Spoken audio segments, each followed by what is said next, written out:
Good afternoon, everyone, and thank you for joining me and us here at Shomrei Virtual for a very unique Shabbos Hagodol Derasha. A Shabbos Hagodol Derasha which isn't actually being given on Shabbos Hagodol. I guess for me, it'll make it a little bit of a relaxing Friday night, not having to think about having this on my head the first part of Shabbos. So I think when this crisis started a few weeks ago, many of us anticipated that the first major hurdle, the first major, I guess, sacrifice of this crisis would be Pesach. And obviously, from a practical point of view, there were going to be many practical obstacles, problems, how to make a Pesach in this year. Pesach, anyway, is a difficult yontif in terms of the preparation, in terms of the work that goes into it, and it's compounded by the situation in which we find ourselves. It was also complicated halachically.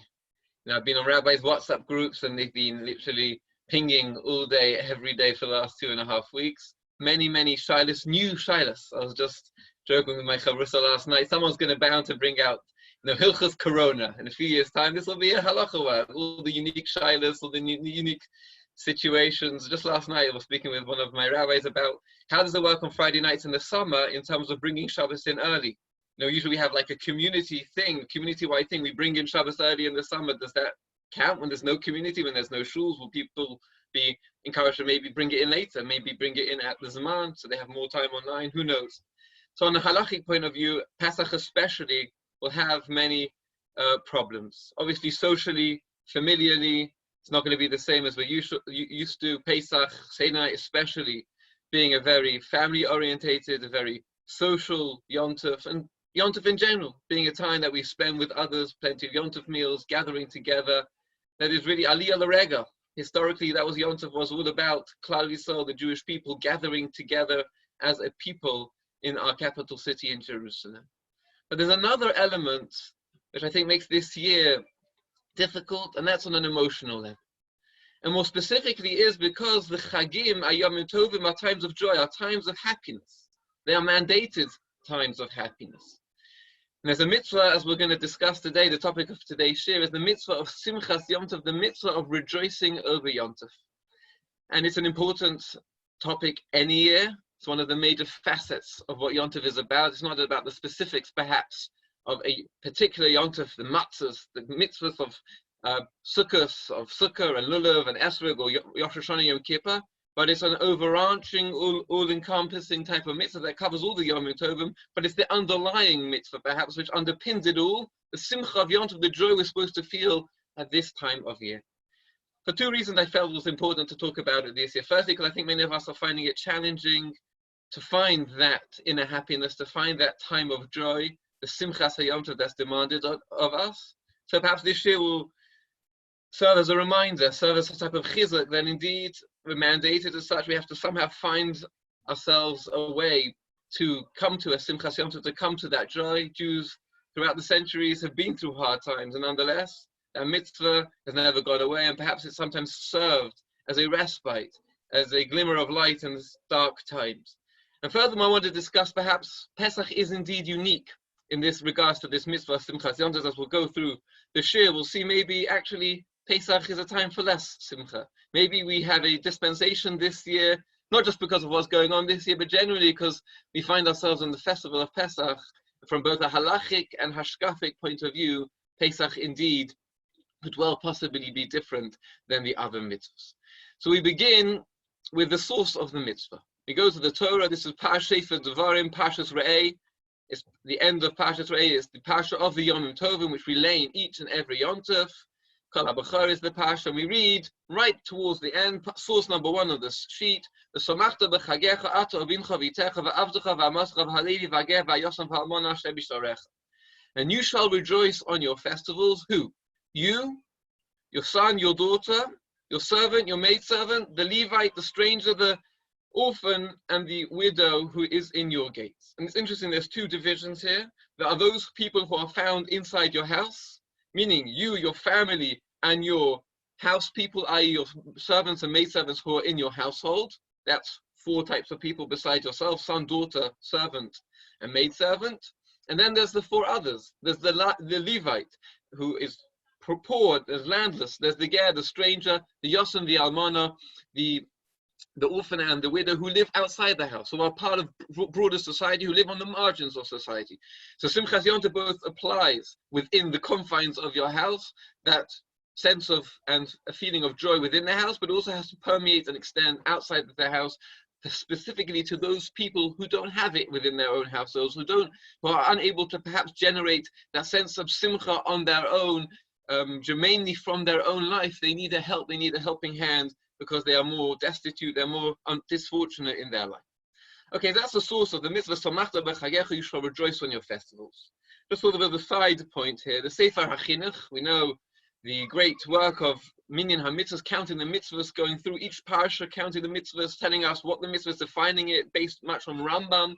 What he does uniquely is he gives us Misharshei HaMitzvah, he gives us a flavor, a philosophical reasoning to the mitzvah sometimes just sort of more, something that speaks to us. What is the mitzvah about? What is the mitzvah supposed to mean to us? So he writes very interestingly. He writes as follows, Lefisha Adam Nochon al Inyan, that it's correct that a person should tzorech tiva l'samech leprokim. People need to have joy in their lives from time to time. Kamoshu tzorech el hamozon al kolponim. Maslow wasn't the first to define the different needs, hierarchy of needs of a human being. Here in the middle of the ages, in the 1300s, Sefer HaChinuch is telling us just as it's necessary for a person to eat, it's a human need to sustain themselves physically, there's a human need to have happiness, to have joy. Someone needs to rest, someone needs to sleep. God wants to help us out. And us as people and his flock. People need to let off steam. People need to have a good time. People need to party. God says, I'm going to give you a mandate to party. I'm going to give you an opportunity to do so. And when you do it, it will be the Shem Shomrei. It will be as part of your service to God. Therefore, he set specific times throughout the year for these festivals. And they have that dual purpose as well as rejoicing in them.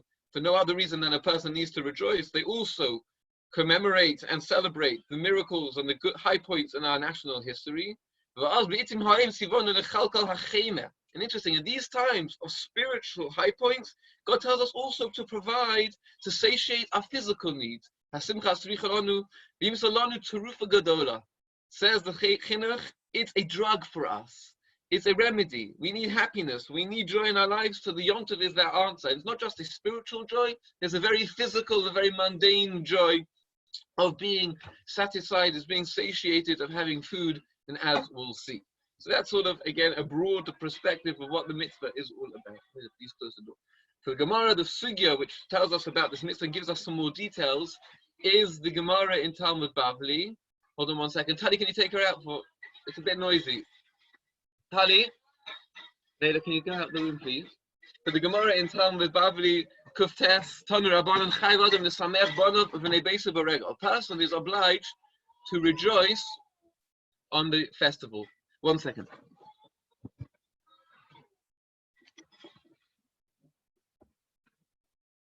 So a person is chayv to rejoice on the festival. Not just him, he has to rejoice, make happy his children and the members of households. As we just saw. So how do you make people happy? How do you bring joy? By yain, with wine. Men with that which is fitting for them, and women with that which is fitting for them.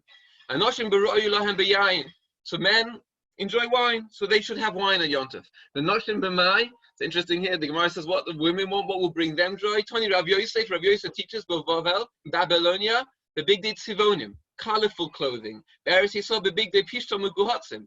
In the land of Israel, a hotter climate possibly, to have, freshly pressed linen clothing, a lighter clothing. So Tony Rav Yehuda ben Beseiro Emeno, Bizman shebeis hamikdash kayam, ein simcha ela babasa. We just talked about wine, we talked about clothing for women. He said, no, when the temple stood, it had to be specifically observed. You observed Simcha, you kept this mitzvah by having the meat of the sacrifices that were brought in the temple. Shenema, if you follow my kaseh,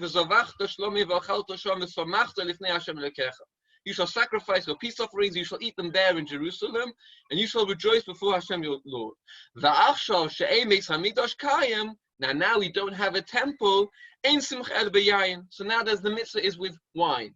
Shenema v'yayin yisamach levav enosh. That wine is that which gladdens the heart of a person. So we see from this Gemara in Pesachim, interestingly, 3 points. We first see that it talks about chayv adam nesamech. A person has to make others happy. It's not about making yourself happy. It's not about doing activities and bringing yourself joy. The mitzvah is to bring others joy. How do you bring joy? Well, it depends. There's not a one thing fits all. It's whatever brings you joy. If it's wine, for men, meat, if it's clothing or something else. Rav Asher Weiss, I've often heard him say, we'll see the Rambam, we see this Gemara about meat and wine on Yom Tov. It's not necessarily meat and wine. You don't have to eat meat and wine if you don't enjoy meat and wine. If you're allergic to meat and wine, it's not like matzah. You have a chiyuv, a steadfast chiyuv to eat matzah if you physically can, even if you don't enjoy it so much, and more, even if you don't enjoy it. But with meat and wine on Yom Tov, it's about bringing joy. It's not just to eat it for the sake of eating. It's not a chefsa shal mitzvah. It's about bringing joy. So if you don't enjoy meat and wine, you're not fulfilling anything by eating meat and wine and Yom Tov if you don't enjoy it. So we see that from this Gemara, different types of things that people enjoy. But we have to start to learn this from a halachic point of view. We have to put our rabbinical hats on. We have to examine what, at least for the beginning part of the share, a sugya. Meaning the Gemara is not particularly clear. What exactly is the mitzvah of Simchas Yom Tov? How does one fulfill it? What are the parameters of this mitzvah? And the question will be, as we see at the end of the Gemara already told us clearly, in the time of the temple, this mitzvah was performed by eating the meat of the korbanot, of the sacrifices that one brought on the festivals in Jerusalem. Nowadays, unfortunately, we don't have a temple, we can't bring sacrifices. So where does that leave us in regards to the mitzvah Simchas Yom Tov? Do we have indeed a biblical mitzvah of rejoicing on Yom Tov today? Or perhaps we don't. Perhaps the biblical mitzvah is lost. Without a temple, we cannot fulfill it. And today we have a rabbinic mitzvah, we have a substitute. We try to do the best we can, but indeed we aren't fulfilling it to the highest level. So the Rambam tells us no. That even today, there's a mitzvah derived from the biblical command to rejoice on the festivals remains intact. And he talks about the 7 days of Pesach and the 8 days of Sukkot and the other Yomim Tovim. Sha'ar, he doesn't mention Shavuos. It's interesting. He's Sha'ar Yomim Tovim. Maybe he's referencing Rosh Hashanah, Yom Kippur. So there's a discussion, not today's discussion, maybe even on Rosh Hashanah, maybe not Yom Kippur, but even on Rosh Hashanah. It's not a foot festival, and there's no sacrifices to be brought, but nonetheless, perhaps there still is a mitzvah simcha, as we see from this Rambam. Kulam asurim behesped b'tainis, you can't mourn on them, you can't give a eulogy on them, you can't fast on them. You have to be happy and gladdened of heart, him and his household and everyone with you. Even though the verse with the verse which we read in the Torah in Parshas Re'eh is a reference to the sacrifices that were brought into the temple. We'll see in the halachas of Chagiga. Nonetheless, included in that rejoicing is the So the Rambam's arguing here that indeed the verse is referring to the sacrifices. Nonetheless, included in that mitzvah is all types of simcha, as we saw in the Gemara. Different avenues, different methods to bring joy, to rejoice, to be happy on Yom Tov, that indeed will still satisfy the mitzvah da'araisa. And Rambam goes on, we talked in the Gemara about men and women, here he talks about children. These are Talmudic sweets. These are the confectionery of the time, they would have these, sweetened nuts and things like that. Give children nash, give them food that they like. My daughter's not interested in fine wine and fine meat. She wants cake from Gadzinski's, she wants Haribo's. So that's what it should be. And similarly, men and women, each one will have their different types of simcha. And finally, in the third halach we bring from the Rambam, this is Perek 6, the 6th chapter of Hilchos Yom Tov, halacha Yutes 19. He says, even though the eating and the drinking, clearly we just talked about it, that's the thrust of the mitzvah. Don't think it's just about eating and drinking. Rather, there's also a religious, spiritual element to it. You still go to shul, could go to shul, you still learn, we have drashos, we have shiurim, and then we also have an element, as the Gemara Pesachim describes, chatzi lochem, chatzi lashem, we paskin, half a day for God, half a day for us. There is this duality, there's this dual track of simcha, both a spiritual simcha, as we will come back to, and a religious simcha. The Ritva argues a similar thing. His proof is from a Mishnah in the 5th parak in Sukkah. So the 5th parak in Sukkah tells us that Hagodol v'Simcha Shmoin is telling us on how many days of the festival of Sukkot can the various mitzvahs be performed. So it's clear that the mitzvahs of the Arba Minim, the 4 species, cannot be performed on all 7 days of Sukkot. Because by definition, one day is going to be a Shabbos. We don't shake lulav and esrog on Shabbos. Nonetheless, Hagodol v'Simcha Shmoin, nonetheless, when it comes to the mitzvah of reciting Hallel and the mitzvah of Simcha, of rejoicing, there is indeed, all 8 days can be this way. And he points out that even though on Shabbos, we don't sacrifice personal sacrifices in the Beis Hamikdash, meaning we will bring the public sacrifices, but the personal sacrifices, the Shalmei Simcha, the individual peace offerings that were brought by each individual on the Chag, with which they would celebrate, with which they would eat the meat from in order to celebrate, those could, by definition, not be brought on Shabbos. And therefore, in the course of an 8-day Sukkot, at least one, possibly 2 of those days are going to be Shabbos, when you cannot bring the private sacrifice, you cannot bring the sacrifices, the shlomim, in order to eat the meat of the shlomim for the simcha. Nonetheless, the Mishnah tells us that Simcha Shmona, Simcha applies all 8 days. From here, the Ritva derives that you see, Simcha is not completely dependent on bringing the sacrifices, on eating the meat of the sacrifices. There is an independent element of Simchas Yontif that would apply even without the sacrifices. And hence today, we don't have the sacrifices, not just for 1 or 2 days of Sukkot or Yontif, but for none of the days of Yontif. Nonetheless, the mitzvah of Simcha will still apply. So those are the opinions of the Tosfos, of the Rambam and of the Ritva and the Ran as well, that even today there's a biblical commandment. The mitzvah d'oraisa of Simcha is still intact. As we go on this year, we'll come to define a little bit better how this works. So the verse, as the Rambam points out, seems to be talking about the mitzvah of the shlomim, of the karbanot, and that's the Simcha. So what does it mean that it's still d'oraisa today? On the other hand, we have the Tosfos. The Tosfos in Moed Katan is clear. So the Tosfos is actually something we've learned together in the Gemara Shir in the Shabbos afternoon. We just finished Moed Katan. We talk about Avelut. So someone who's mourning, God forbid, loses a loved one in the days preceding Yontif, we say the halacha is that even if you've only been sitting Shiva for 1 or 2 or 3 days, when Yontif comes along, it wipes away Shiva. Why is that so?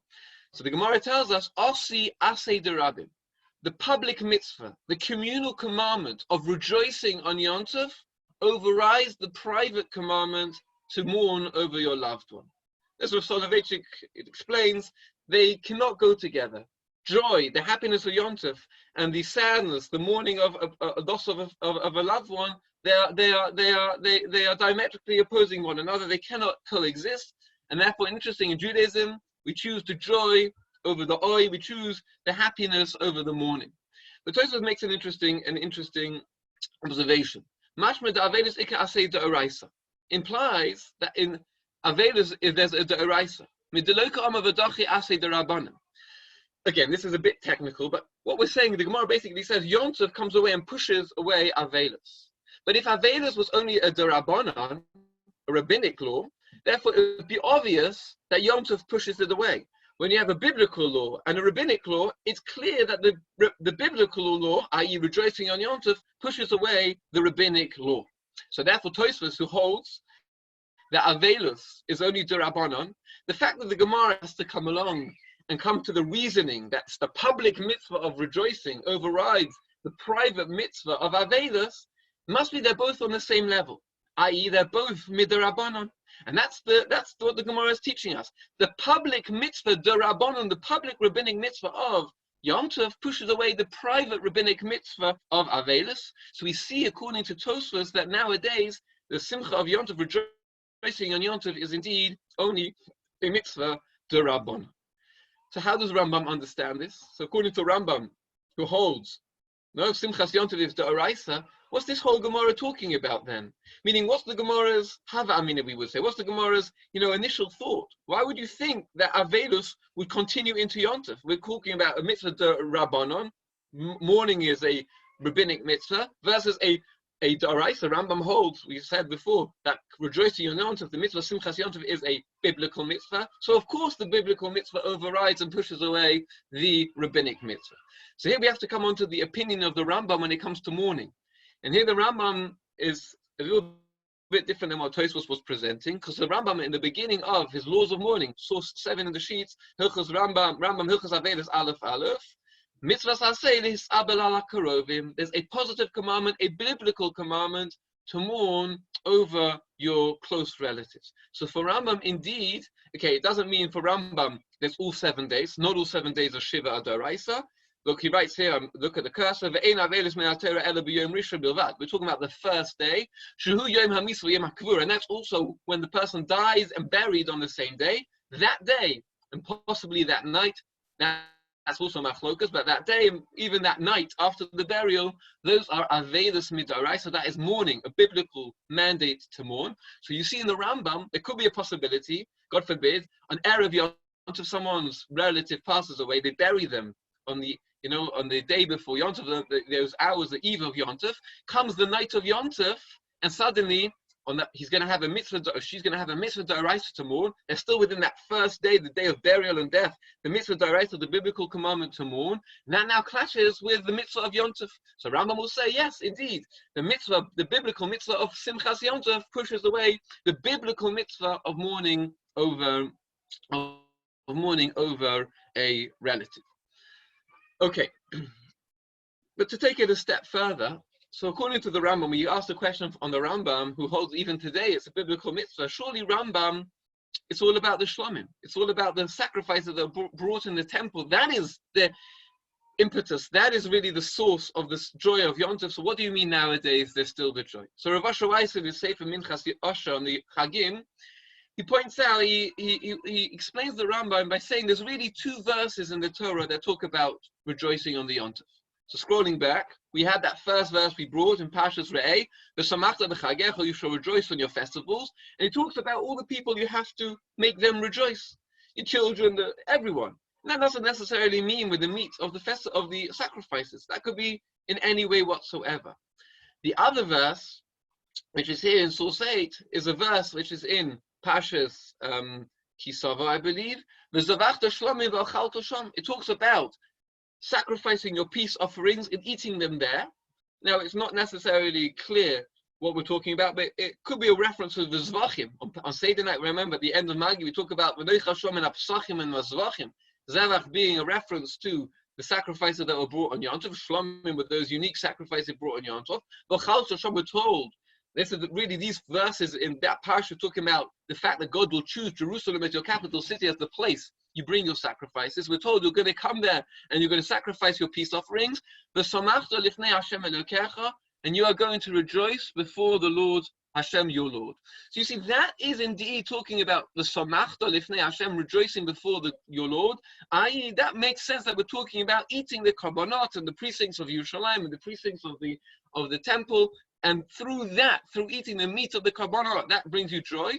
But possibly there's the other verse which we mentioned before, is from there that Rambam sees that there's, even though he counts it as one mitzvah Nundalad in the Sefer HaMitzvahs, there's one mitzvah Simchas Yom Tov. Nonetheless, there's 2 elements to this mitzvah. The primary element, the fundamental mitzvah, is indeed when the temple stood, that was the way to fulfill. Ideally, the mitzvah Simchas Yom Tov is bringing those sacrifices to the temple and eating the meat of those sacrifices in the temple. But nonetheless, we see an ancillary, we see a secondary, perhaps what we call an ikar and a tofel, a primary and a secondary stage to this mitzvah. The secondary stage is without having the karbanot, or even when there were karbanot, but beyond the karbanot, was this idea of rejoicing in other methods and other ways, not just with meat, but with wine, with clothes, with all different types of rejoicing. So to present a little bit more, I guess, contemporary lomdus, to share with you one of the great rabbinic lamdonim and Talmudic thinkers of the last century. So this is a piece in the Emek Bracha. So the Emek Bracha was written by Pomeranchik, who actually was killed in the Holocaust. And he was he died at a young age, and he was one of the primary students of the Brisker Rav. Rav Chaim of Brisk, the great Rav Chaim, grandfather of Soloveitch, really the revolutionary Talmudic thinker and leader of the mid and late 19th century. So he quotes the Gemara we said before, that the Gemara says in Sukkah, "Vayiso ach samech." So the verse by the festival of Sukkot tells us you should be only happy. Ach samech, adding this extra word. What does this extra word, ach samech, should be only happy, come to teach us? The rabbis Leila Yontov Achron or Ein Ela Yontov Rishon. The Gemara there debates whether that's coming to include the first night of Yontov or the 8th night of Yontov. Harambam Hishmet Din Zeh de Beleila Yontov Rishon Lekeh Chiyuv Simcha. So the Rambam actually leaves out this Gemara. The Gemara comes to a conclusion that on the first night of Yontov, there is no mitzvah of Simcha. Right? Ach is coming lema'et. Ach tells me but, meaning I'm telling you you have to rejoice, but there's a time on Yontov you don't have to rejoice. When? On the first night Yontov. But Rambam doesn't bring that. And why is that? So he quotes from Reb Chaim of Brisk as follows. And he has this discussion that we were having before about the Avel. So he brings this position that if Avelut is D'oraisa, and he brings it from the Rambam and the Rif, so someone has to bury their loved one on Erev Yontov, on the eve of Yontov, and that night there will be a Avelut D'oraisa. They're still in the period, that first day and first night of having to mourn biblically. Nonetheless, we said the mitzvah of Yontov overrides it. Now the issue is, if the mitzvah of Simchas Yontov, the mitzvah of rejoicing in Yontov, is all about eating the meat of the karbanot, if that's all you have, according to Tosfos, that was the case. Without that, without the karbanot, we just have a darabanan. There's a problem here, because on the first night of Yontov, and that is what this Gemara is getting to, pointing out when it says ach, when it says you should be happy, but except for the first night, because there's no mitzvah of Simcha on the first night. What do you mean there's no mitzvah of Simcha on the first night? Because there's no karbanot to eat on the first night. Why? Because the mitzvah is the samachta b'chagecha, to rejoice on your festival, meaning you have to bring the sacrifices, the shalomim, these peace offerings, the festive peace offerings on the festival, and you have to eat them on the festival. Now at night, we don't bring karbanot. That's why we have the Shachris service and the Mincha service. They represent and they commemorate the Tamidim, those two daily sacrifices that bookended the sacrifices in the temple. After the afternoon Tamid, there was no more sacrifices. They didn't sacrifice at night. Therefore, you couldn't bring the sacrifice on the first night of Yontov. And you couldn't bring it either on Erev Yontov, on the eve of Yontov. A technical reason, you have to bring the sacrifice in the same time period that you could eat it. Now, since I can't eat it before Yontov, there's no point eating a festive sacrifice before Yontov even comes in. Therefore, I can't sacrifice it on the eve of Yontov. Meaning that first opportunity they would have had to sacrifice these festive sacrifices would have been on the first day of Yontov. Meaning, on the first night of Yontov, there were no festive sacrifices to eat. Okay, Pesach is the exception, because they would eat the Korban Pesach and they would have the Korbanot alongside the Korban Pesach, but generally, the other Korbanot, the broader festive Korbanot, which we're talking about, the Simchas Yontov Korbanot, could not be brought on the first night. Therefore, the Gemara says, on the first night of Yontov, there is no Simcha. But the Rambam tells us, and everyone paskins like this, on the first night, Yontov, Avelus is pushed away. There seems to be still enough of a Simcha, a mitzvah of Simcha, to push away the mourning, to push away the Avelut on the first night of Yontov. And therefore, Reb Chaim of Brisk brings this as a proof. Therefore, he said in this last paragraph, Reb Chaim Halevi answers, that which the first night of Yontov is limited, doesn't have the mitzvah of Simcha applying to it, that's specifically the Karbanot. As I explained, you couldn't bring it beforehand. Other types of rejoicing, men with wine and wherever, women, everyone with their own type, that remains intact. So it's a very good argument, a very good proof Reb Chaim brings, the fact that we have on the first night of Yontov Simcha. And it's impossible that there could be the sacrifices, that we could be rejoicing with the sacrifices on that first night. That's a good proof that indeed the mitzvah of Simcha, like the Rambam argues, goes beyond the sacrifices. It bleeds and it extends into other types of rejoicing, like we can observe today. This point that there's two mitzvahs possibly, as I said, Rambam only counts one, and there's just two levels, there's two parts. The Sefer Yoreim was another medieval commentator who also wrote a compendium of mitzvahs. He wrote a book counting the mitzvahs. Interestingly enough, he counts the mitzvah of Simchas Yontov as two separate independent mitzvahs. Again, perhaps pointing to the point that there's one mitzvah d'oraita of rejoicing with the sacrifices, and there remains a mitzvah d'oraita, which is to rejoice. And look how he frames it: Sameach Levi v'Ger v'Yosef v'Almona, meaning meaning that second element is no longer just about me. It's not just longer about my obligation to eat the korbanah and have rejoicing through that. But this second level of rejoicing more broadly, it intrinsically includes extending that simcha, making sure others, the less fortunate, also have Rosh Hashanah like Yosef Minolan. So he's there for you. Rosh Hashanah doesn't even have the korbanot shlamim, and nonetheless, as we'll see in the Gemara in Rosh Hashanah, we're going to learn all the Yom Tovim are connected, and if there's simcha on Pesach and Shavuos, there's simcha on Rosh Hashanah, and there's no shlamim, there's no sacrifices that people had to bring on Rosh Hashanah, and yet there's simcha. So we clearly see that Simchas Yom Tov extends beyond the sacrifices in the temple. The second point I want to discuss is whether this mitzvah applies to women. Often when we learn a halachic sugya, we learn a topic in halacha, one of the case studies is how this applies to women, not because intrinsically the Torah feels a different obligation, a different connection, relationship with men and women, but women have the technical patur, the technical dispensation from mitzvahs aseh as man grama, from time-bound mitzvahs. Nonetheless, women do them, and they make blessings on them, and the reward from them is equal as men. But nonetheless, on a fundamental level, on a halachic level, they are patur, they don't have to fulfill the time-bound mitzvah. So the question is, Simchas Yom Tov, rejoicing on a festival, seems like could be a time-bound mitzvah. It's something which is either linked directly to the bringing of a korban, which was clearly only the men had the obligation to bring those korbanot, or maybe even it's limited to 7 days of Yom Tov, or the time period of Yom Tov. Obviously, women have to observe Yom Tov, because that's a negative mitzvah. And we say, like on Shabbat, since the positive mitzvahs of a Yom Tov and the negative mitzvahs are connected, therefore they have to observe the entirety of Yom Tov, or the halacha that goes with observing Yom Tov on a basic level. But maybe Simcha is an independent, it's a different thing, it's something, an overlay over Yom Tov itself, to rejoice on the festival. You're observing the festival now, rejoicing on top of it. Are women going to be obliged?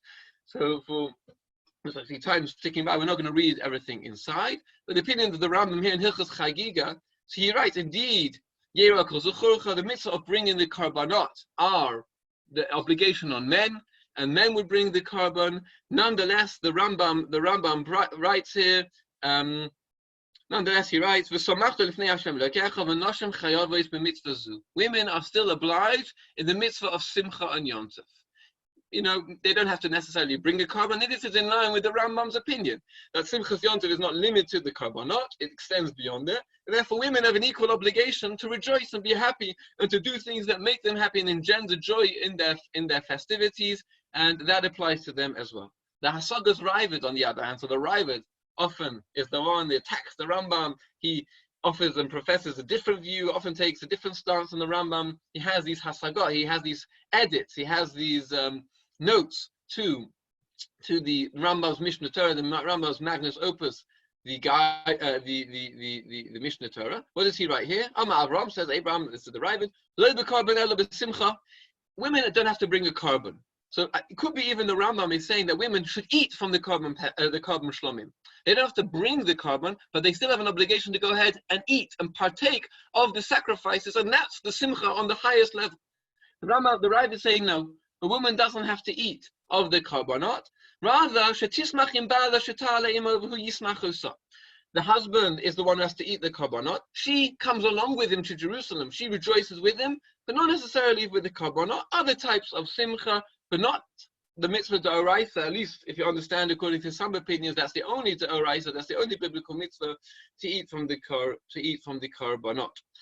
So we don't have time, but the Lechem Mishnah really explains how the Rambam and the Raavad are really two poles apart. They're really arguing fundamentally. It's not just within details. We don't have time to go into this. The Shagas Aryeh, so Aryeh Leib Ginsburg, actually visited his grave. I think he was the rabbi in Metz, if I remember correctly. The chief rabbi took about 50 rabbis away to the Rhineland, to Europe, a couple of years ago. We visited a lot of graves and a lot of ancient Jewish communities, and some Jewish communities are still around. In Strasbourg, I remember going. So Shagis Ari was the rabbi in Metz. He's buried there. He wrote a really important halachic work. It's called the Shailas of Shuvot. It's called that a response to the genre. Really, there weren't any questions being asked at him. He just made the topics up and then addressed them. So here he explains why it is women are indeed obliged on the mitzvah of Simcha, the mitzvah of rejoicing on Yom Tov. So in the bold, he writes, "Nearly Mishum the mitzvah Simcha shen is devinu beregel." This commandment to rejoice ain't a Simcha pratius. Most commandments in Judaism are on the individual. I have to keep Shabbos, and I have to daven, and I have to wear tefillin, and I have to eat matzah, and so on and so on. I can't steal, and I can't cheat, and all these things. But he says the mitzvah of rejoicing on Yom Tov is not about me. So I have to rejoice on Yom Tov. I have to fulfill my obligation to make sure I am happy on Yom Tov. Elo simchas klolius. The mitzvah fundamentally is a communal mitzvah. It's a mitzvah about everyone rejoicing together and ensuring that everyone is indeed rejoicing together. Mitzvah klolius shemechiv lismach b'yom tov b'chol minei simcha. And therefore, it can't be one size fits all. How can it be just to eat the karbanot, the meat of the karbanot? Not everyone enjoys that. That doesn't fulfill everyone's fancy. Therefore, and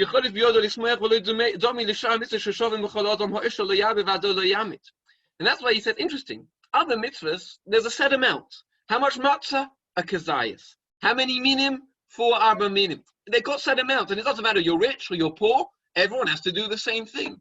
But when it comes to Simchas Yom Tov, that's the point. It's not a one-size-fits-all. It's not an individual mitzvah. It's about everyone being happy, and it takes different things to make different people happy, and it's a bigger obligation on those who have bigger, deeper pockets and bigger appetites to fulfill it. And therefore, the wealthier have to eat more and consume more and do more and give more in order to fulfill their mitzvah, and the poorer don't have to bring so much, don't have to offer so much. They can receive from others in order to bring their simcha. And therefore, he says women are equally included in this. You're right, technically. It was Yera about coming to Jerusalem and bringing the sacrifices was something on men. And if that's the mitzvah of Simcha, bringing the sacrifices, that's where we derive the mitzvah of Simchas Yom Tov fundamentally. Maybe women are not excluded, but not obliged. He says, no, it cannot be. It's about a mitzvah klolius. Yes, some people have to bring these korbanot and share the meat, but everyone has to partake and everyone has to feel happy on the Yom Tov. Whether there's 2 mitzvahs or 1 mitzvah, and how we learn this mitzvah, Rav Soloveitchik explains, and we mentioned this a few times, we mentioned it this week in the context of davening.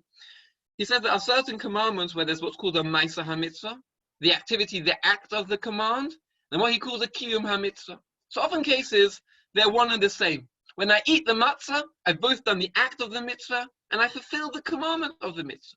Then there are type of things which have no act. To believe in God, to love your neighbor, these are no action. They're not action-oriented mitzvahs. They're completely inward. They're completely in my heart.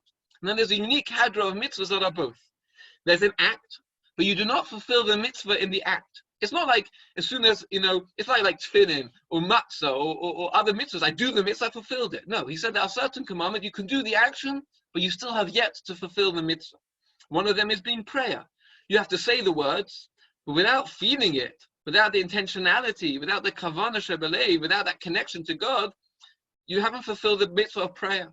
Or mourning, you can sit on a low chair and tear your clothes and do all the nihuge avelis, you can do all the actions of mourning, but if it doesn't engender a certain sense of sorrow, a certain sense of loss, an emotional detachment, then you haven't fully fulfilled the mitzvah. And so it says with the mitzvah of Simchas Yom Tov. Indeed, could well be that the act is fundamentally to eat and to bring and to eat the meat of the korban, or today to eat meat and wine on Yom Tov. But just by eating the meat, whether it be from the korban or be from your Yom Tov meal next week, that doesn't fulfill the mitzvah.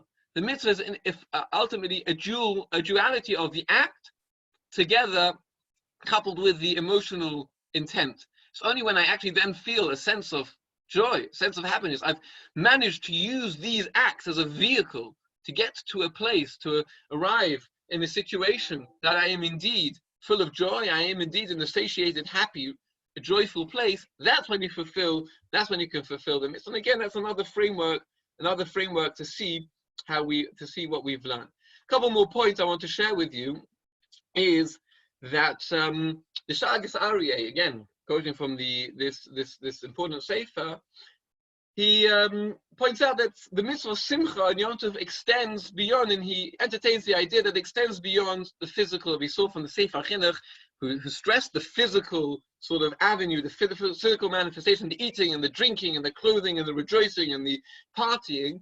He says perhaps the spiritual element isn't devoid, isn't separate. You have to have spirituality somewhere. No, the spirituality is actually part and part. It's part of the Simcha. And he asked the question: is Hallel on Yom Tov a Deoraita?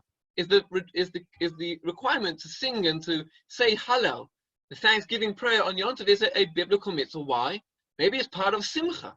Part of rejoicing is to sing. You know, at a party, they're singing. So maybe the singing of Hallel is part of the mitzvah of Simchas Hallel. And why would that be important? It would be important where there's a sofek, where there's a doubt whether you actually said Hallel. They have a rule. When there's a doubt, when it comes to a biblical mitzvah, you have to repeat.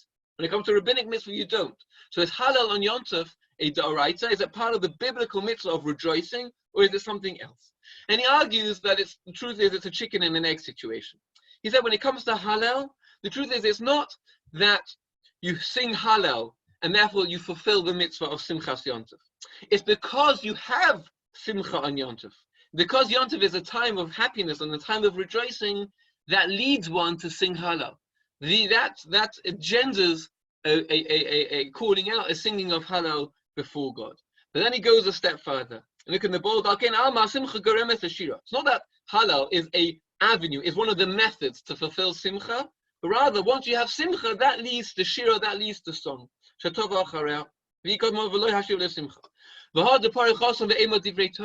What about Torah?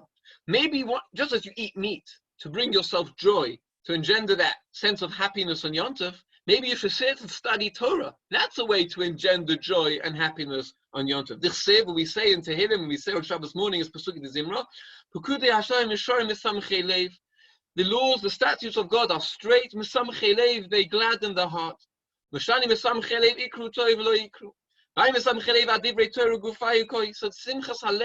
rejoicing, the gladdening of the heart, is a reference to the study of Torah. That the study of Torah brings one joy and it leads to the gladdening of the heart. He said, therefore, indeed, on Yom Tov, there's always a mitzvah to learn Torah. We're always obliged to learn Torah. But on Yom Tov, there's a different level, there's a different mechayev, there's a different obligation to learn Torah. Not just because of the study of Torah, because it's important religiously, philosophically, it's important as part of a life of a Jew. But on Yom Tov, we learn Torah because it's part of Simchas Yom Tov.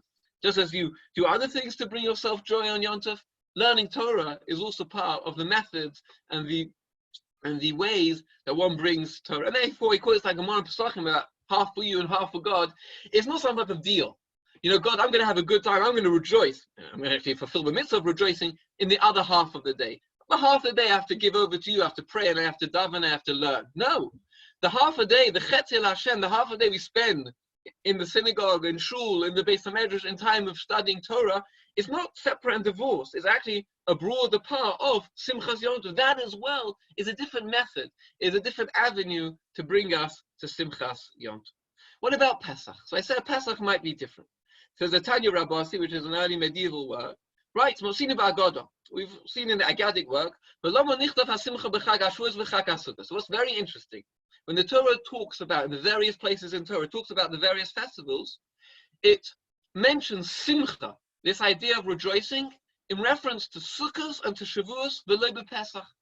In all the passages about Pesach, in all the different places in the Torah, we never find Simcha, this idea of rejoicing on Pesach, we never find that to be extant. Amazing. What does the Tanya Rabbasi say? Do you know why the Torah doesn't have the idea, doesn't have the notion of Simcha by Pesach? Because Pesach, we have a great rejoicing. We left Egypt. It's a festival. Nonetheless, there was a cloud hanging over it. The fact that there were those who were vanquished, i.e., the Egyptians sank in the sea, they drowned in the sea. Therefore, it's written twice on Sukkah, Simcha, one for itself, so we already see in the Torah, you know, often we think this is why we take a bit of wine outside of our cup on the 10 plagues, right? We dip a little finger on the 10 plagues to take a bit of wine out to remember it's not all hunky-dory, there are those who lost their life. It's much broader than that according to this source. The whole of the Yom Tov doesn't have Simcha associated with it because of that death which happened on Pesach. Nonetheless, we see on Pesach there isn't Simcha associated with it. So Rav Shechter, who's the Rosh Yeshiva Rosh Kol in Yeshiva University, has a sefer called Be'ikvei Hatzon, and he says there's a very interesting ramification from the fact that there's no mitzvah of Simcha. There doesn't write the word Simcha on Pesach. The truth is, one of the reasons there isn't unique Simcha on Pesach like there is on Sukkot is because in each and every day of Sukkot there's a new Simcha. You'll notice on Pesach, after the first day, or in Chutz La'aretz after the second day, we only say half Hallel. We only say half the Hallel. So one of the reasons, again, we say is because we can't be in full rejoicing because the Egyptians drowned. But the Gemara has a different reason. The Gemara says it's because there was no new korban. There's a new korban, there's a new festive sacrifice on the first day of Pesach, but after that there was no new korban. We just repeated the same korban again. Meaning, on Pesach, there's one impetus, there's one shot of big simcha, and after that it's just a repeat. And therefore we say a half a hallel. This is in contrast to Sukkot.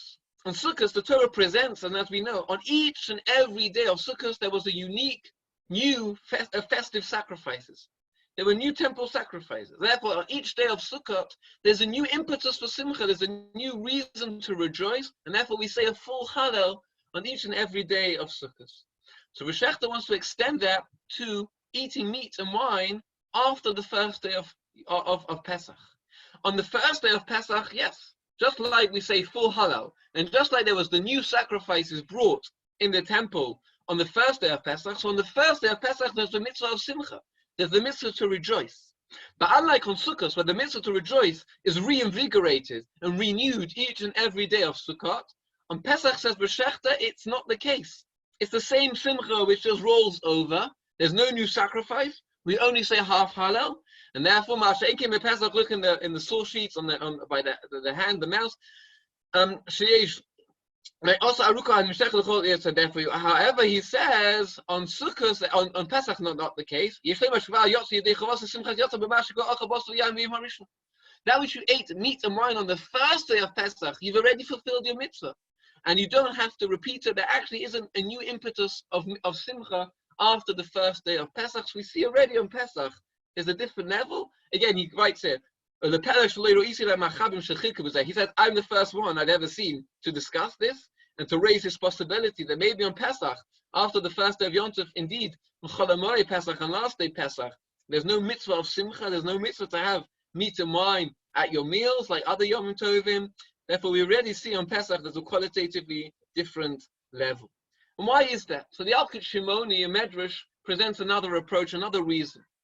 Atamoisi Shalish Smach is 417. You find with it as Kiseh B'Chag V'Samachta B'Chagecha. Three times it writes you shall rejoice on your festivals. Avol, and it's written by Pesach, as we saw by Sukkot and Shavuos. Avol b'Pesach ein atamoisi shekosel bo afilu simchachas. By Pesach, the Torah doesn't mention simcha even once. Lama, why? Atamoisi shebepesach hatzavua nidonis. As the Gemara tells us in Rosh Hashanah, on Pesach, it's the time that the produce is being judged. Pesach is celebrated at the beginning of the harvest. We've worked the whole winter, but there's a huge amount of insecurity, of instability, of doubt, of worry, of concern. We put in all the hard work. We can look outside the fields. The produce has seemed to have grown, but we haven't gone out to harvest it yet. The harvest will come after Pesach. Shavuos is the festival of the harvest. It's yet unknown if this year's been a prosperous year. If this year, in the ancient times, indeed, we'll have the food to feed our families. We will have the sustenance to survive another year, another summer, and another winter. On Pesach, there's a diminished level of rejoicing, because as the Chagim are based on an agricultural society, and it has ramifications today, there's a huge amount of insecurity. There's a huge amount of doubt. The Simcha cannot be fully expressed. We can't be in full, proper joy, because we don't know really what's going on. The Kliyokah echoes this. He writes, rejoicing specifically on Sukkot, that's when you gather everything in. That's when the time you can take stock and you can see, indeed, we've enjoyed the success, we've enjoyed God's blessing. Therefore, it's natural to rejoice more when you've been satiated. It's natural to rejoice when you've when you're experiencing God's blessing. But at Pesach, at the beginning of the harvest in Pesach, where there's a lot of unknowns, indeed Simcha is more muted, indeed Simcha isn't written. So the more so I think this year, where we don't feel like it, where with everything going on, it's much, much harder to rejoice. Doesn't mean we don't have to. Yom Tov is an antidote. Yom Tov is that oasis where we can rejoice. We have to sit down and put everything on hold and try to forget about everything. We don't forget about the pain and the loss and the suffering people are going through, whether they're ill, they've lost loved ones, isolation. Nonetheless, we have to rejoice. We have to be happy. Nonetheless, with a sense that yes, on Pesach generally, and specifically Pesach this year, that happiness, that mitzvah of simcha, is somewhat jaded, is somewhat qualified, because perhaps it has to be a natural feeling. Just as on Pesach other years, it's not the natural inclination to rejoice because you haven't got the full harvest. So too on this year, where other things are going on in the world, we necessarily have the full impetus to rejoice. Let me just conclude. We're going back to the Rambam. For the Rambam writes something very, very powerful. So here the Rambam writes, when you are going to rejoice in Yom Tov, you're going to eat and drink, you have to, you're obliged to ensure that the stranger and the orphan and the widow and other poor people and downtrodden people also have to eat. Someone who closes his door and he rejoices alone with his family. He doesn't give to eat and to drink to the poor people and the Mari Nefesh, the depressed, emotionally poor people. That's what we'll call the rejoicing, which is a mitzvah, which is a positive religious command. That's just filling your own belly. That's just making your body happy. But it's not a good thing. So the Rambam extorts us that when indeed we do rejoice, we have to include others in our rejoicing. And indeed, this year, that is difficult. But we're trapped in the confines of our own homes. We cannot go out and rejoice with others and bring others in. But we have methods, we have ways to ensure that when we're enjoying Yom Tov, we're ensuring that other people are also enjoying Yom Tov. Before Yom Tov, during Yom Tov, we're reaching out to them. We are trying to make them happy, because ultimately that is the mitzvah, to rejoice ourselves, but also the smeach, to ensure other people can join in our joy, can share our blessings, and then indeed everybody can, at this Yom Tov and this Pesach, at this difficult time, try to find that oasis of happiness, that oasis of joy, a time then indeed we can put the pain and suffering on hold for a little bit and engage with the Chag and fulfill this important mitzvah of Simchas Yom Tov.